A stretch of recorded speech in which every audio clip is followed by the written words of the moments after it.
Assalamualaikum warahmatullahi wabarakatuh. Bismillah, alhamdulillah, wassalatu wassalamu ala rasulillah wa ala alihi wa sahbihi wa lawala amma ba'du. Yang terhormat para ibu, bapak, penguji ujian kinerja PPG Daljab angkatan kedua tahun 2021. Perkenalkan, nama saya Permana. Saya adalah guru di SMP Negeri 6 Langkap Lancar, Kabupaten Pangandaran, Provinsi Jawa Barat. Pada kesempatan hari ini, Selasa 30 November 2021, saya akan melaksanakan praktek pembelajaran untuk memenuhi ujian kinerja PPG Daljab angkatan 2 tahun 2021 dengan mengambil tema kehadiran Islam mendamaikan bumi Nusantara. Praktek ini dilaksanakan di kelas 9A SMP Negeri 6 Langkap Lancar. Oleh karena itu, dengan segala kerendahan hati mohon kritik dan saran dari Bapak Ibu penguji agar pembelajaran lebih baik di masa depan. Terima kasih. Mohon maaf atas segala kesalahan. Wabillahi taufiq wal hidayah. Assalamualaikum warahmatullahi wabarakatuh.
Sebelum kita mulai pembelajarannya, saya mau absen dulu siapa dari kalian yang hadir dan tidak hadir. Yang hadir tolong ajukan tunjuk tangan ya. Ahmad Aditya, Agus, Agustian, Amalia, Dede Gunawan, Desi Alfianti. Kita doakan yang sakit semoga bisa lekas sembuh. Baik, masih ingat kalian tentang pembelajaran yang lalu? Tentang apa? Iya, siapa yang ingin menjelaskan tentang pembelajaran yang lalu? Saya, Pak. Ya, Amalia silakan. Kemarin tentang ibadah haji. Apa ibadah haji mana? Rukun haji ada 6. Ya. 1. Ihram disertai dengan niat. 2. Wukuf. 3. Tawaf. 4 syai, 5 tahallul, 6 terbit. Alhamdulillah, masih ingat berarti ya kemarin mengenai rukun haji dan umroh. Hari ini kita akan belajar melanjutkan daripada pembelajaran kemarin. Kamu bisa lihat di halaman 105 tentang apa ya? Tentang Kehadiran Islam mendamaikan bumi Nusantara. kehadiran Islam mendamaikan bumi Nusantara. Nanti kita akan belajar banyak mengenai hal itu. Sebelum masuk pelajaran, kita baca dulu salah satu ayat yang agaknya nyambung ke bab ini tentang masuknya Islam ke Nusantara. Salah satu ayat itu yaitu ayat Al-Quran Surat Al-Anbiya ayat 107. Aku minta satu orang untuk membacakannya. Siapa yang bersedia? Baik, Siti. A'udzubillahi minasyaitonirrajim. Bismillahirrahmanirrahim. Wa ma arsalnaka illa rahmatan lil alamin. Artinya, dan tidaklah kami mengutus kamu melainkan untukmu atau menjadi rahmat bagi semesta alam. Quran Surat Al-Anbiya ayat 107. Shadaqallahul adzim. Terima kasih Neng Siti ya telah membacakan salah satu ayat yang bisa dilihat di depan oleh teman-teman semua juga, bahwa ayat ini menjelaskan ketika Allah Subhanahu wa taala mengutus Nabi Muhammad SAW, bahwa Nabi Muhammad SAW mengutus itu untuk memberikan rahmat bagi semesta alam. Kita lihat salah satu gambar yang ingin Bapak sampaikan kepada kalian. Baik, Nabi Muhammad SAW itu bersama agama Islam diutus di mana? Mekah. Kemudian kita tahu bersama bahwa di Mekah itu adalah pusat daripada penyebaran agama Islam. Di sana ada Ka'bah dan identik dengan bangsa Arab. Jadi maksud saya nabi-nabi dahulu itu diturunkan di Jazirah Arab, Mesir, di mana lagi? Mekah, di Madinah. Di nabi-nabi dulu termasuk yang mendirikan Ka'bah siapa Nabi? Ibrahim alaihissalam di sana, dan penyebaran agama Islam di abad-abad 7 dan 8 ini masuk juga ke kita. Kemana? Ya? Indonesia.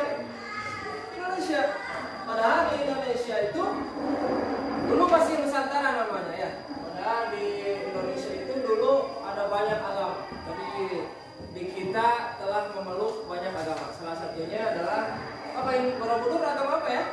Hindu. Hindu apa Buddha? Buddha apa Hindu? Buddha ya, agamanya Buddha. Sudah kita utama dan lain sebagainya. Lalu masuklah agama Islam di Indonesia, sehingga kalau kita lihat nanti di pelajaran ini kita akan cari tahu ada perpaduan antara tempat ibadah yang ada dulu. Islam masuk tidak dirusak, tidak dibombardir, tidak dibumi hanguskan, tapi diakulturasi, artinya apa ya istilahnya ya, diberikan pendekatan dan tidak menghancurkan, karena rahmatan lil alamin. Kita ingin Islam itu menjadi rahmat bagi seluruh alam, sehingga tidak menghancurkan apapun. Bahkan ada pura yang dijadikan masjid di mana? Saat ini kita akan belajar bagaimana sih masuknya Islam itu ke Indonesia. Kemudian apa yang ingin kita pelajari hari ini? Ini dia. Nah, kalian nanti saya ingin bisa menjelaskan alur dakwah Islam di Indonesia. Kemudian bagaimana cara-cara Islam berdakwah di Indonesia. Kemudian nanti kamu bikin mind map-nya, Islam masuk di bawah siapa, melalui mana. Kemudian bagaimana cara Islam bisa menyebar di Indonesia, sehingga kita sekarang negara yang mempunyai predikat negara yang paling banyak ya populasi orang muslimnya, termasuk salah satunya adalah di Indonesia. Kita sekarang akan belajar itu. Ini tujuan belajar kita. bisa dilihat. Nanti kamu keluar dari kelas ini, mudah-mudahan bisa lihat yang merah ini, bisa menjelaskan urut dan seterusnya. Baik, kita masuk ke materi, dilihat bukunya. Islam. Nah, saya punya pertanyaan. Islam itu turunnya di mana? Ya. Tapi kok bisa sampai ke Nusantara? Bagaimana nuturnya? Maksud saya dari Arab masuk ke Nusantara itu lewat mana? Tahan dulu, nanti kita jawab bareng-bareng. Kemudian masyarakat Nusantara itu sudah menganut agama, betul? Nanti dibaca. Apalah agama dan seterusnya. Tapi kok Islam bisa diterima di Indonesia? Itu bagaimana cerita? Nah, berawal daripada pertanyaan ini, maka kamu tolong cari informasi sebanyak-banyaknya mengenai dua pertanyaan tadi. Bagaimana cara masuknya Islam ke Indonesia, kemudian rutenya bagaimana. Namun kita cari dengan kelompok, ya, dengan kelompok. Siap ya? Jadi kalian bisa berbagi, kita bagi kelas ini menjadi beberapa kelompok dan saya akan berikan problem yang akan kamu pecahkan bersama kelompok kamu. Siap semua siap? Siap. Baik, kalian sudah ada di tempat kelompoknya masing-masing. Namun sebelum kita berdiskusi secara kelompok, Bapak minta tolong dulu, silahkan kamu siapkan satu lembar kertas. Per orang jawab dulu 2 soal di depan ini. Jadi Bapak tadi kan memberikan satu persoalan, tolong dijawab dulu sebisanya. Jangan lihat dulu buku, sebisanya. Tolong dijawab. Mengenai 2 pertanyaan ini, bisa dilihat di depan.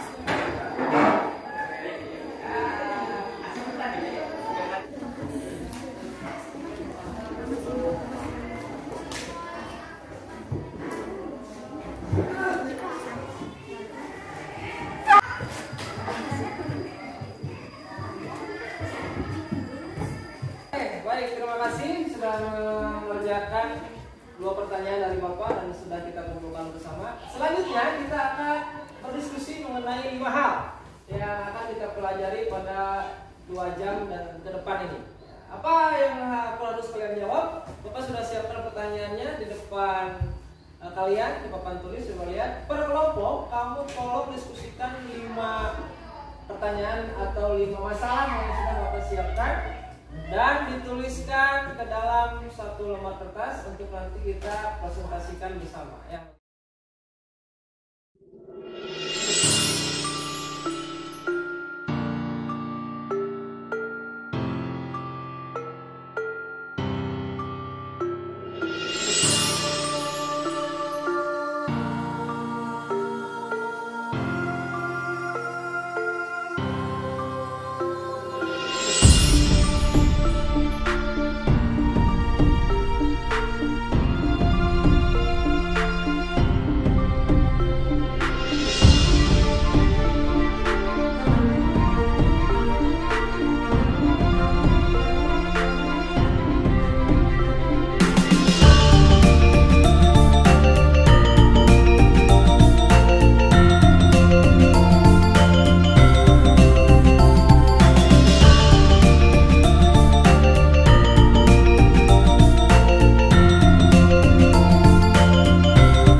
Tiap kelompok kamu punya perwakilan untuk bisa mempresentasikan di depan. Kita mulai dari kelompok 1. Assalamualaikum warahmatullahi wabarakatuh. Waalaikumsalam warahmatullahi wabarakatuh. Perkenalkan, saya dari kelompok 1 akan mempresentasikan hasil kerja kelompok kami, yaitu tentang teori masuknya Islam ke Indonesia.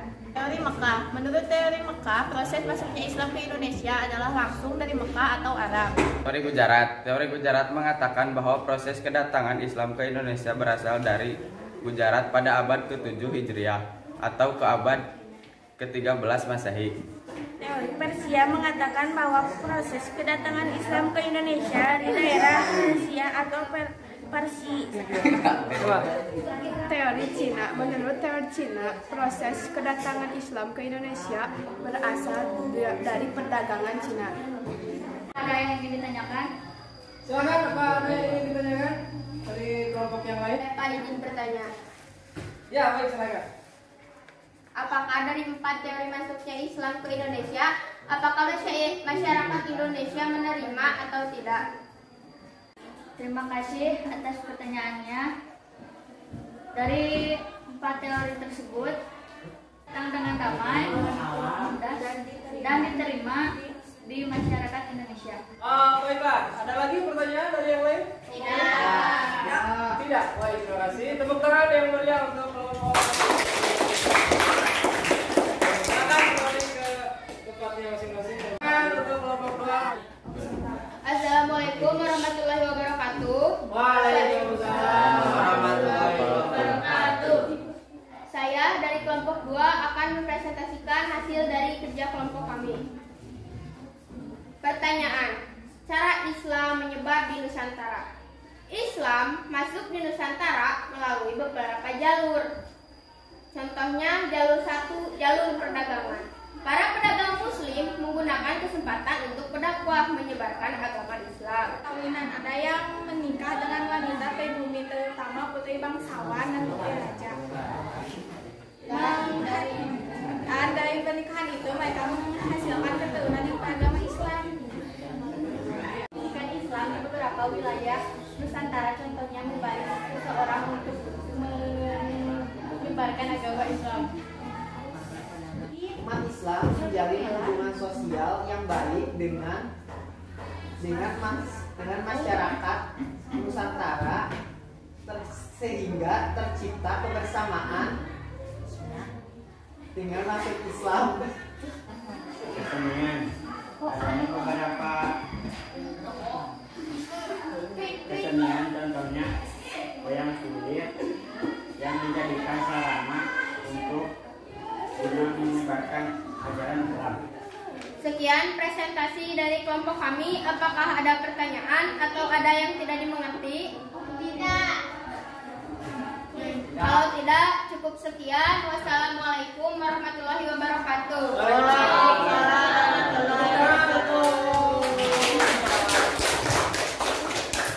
Ya, seluruhnya sudah kita presentasikan dan sudah jelas mungkin ya. Dan tibalah kita di akhir pelajaran. Namun sebelum kita simpulkan dan kita tutup pelajaran ini, mungkin masih ada yang ingin bertanya, silakan. Ya, Pak. Oke, silakan Muhammad. Sebelum Islam masuk ke Nusantara, masyarakat Nusantara sudah menganut agama seperti animisme, dinamisme, Hindu, dan Buddha. Lantas, mengapa Islam diterima di Nusantara? Oh gitu ya. Betul. Pertanyaan yang bagus dari Muhammad Rizky. Sebelum Bapak jawab, ada yang bisa menjawab dari teman-teman yang lain? Silakan yang menjawab.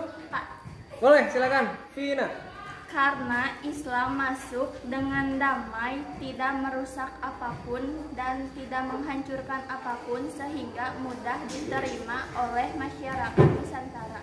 Kalau seperti itu memang betul sekali. Jawabannya gitu ya, Muhammad Rizky ya. Jadi bahwa Islam itu memang masuk ke Indonesia ini dengan rahmatan lil alamin. Seperti apa yang disampaikan tadi di ayat pertama kita belajar. Ma arsalnaka illa gimana? Ma arsalnaka illa rahmatan lil alamin. Semuanya Islam datang ke bumi ini untuk rahmat bagi seluruh alam. Sehingga betul kata Tina bahwa Islam ini masuk dengan damai, tidak menghancurkan rumah ibadah yang sudah ada di sini, kemudian tidak datang dengan perang, tidak datang dengan bom, tidak datang dengan kekerasan, sehingga masyarakat kita di Indonesia sangat menerima daripada ajaran agama Islam. Gitu ya, Rizky, ada lagi? Tidak. Terima kasih. Itulah tadi ya anak-anakku sekalian pembelajaran kita pada hari ini. Namun kita simpulkan bersama-sama apa yang kita pelajari pada hari ini. Pertama, 4 teori masuknya Islam. Masih ada yang ingat? 1 teori tentang apa? Teori apa? Teori Mekah. 2 teori teori? Ya.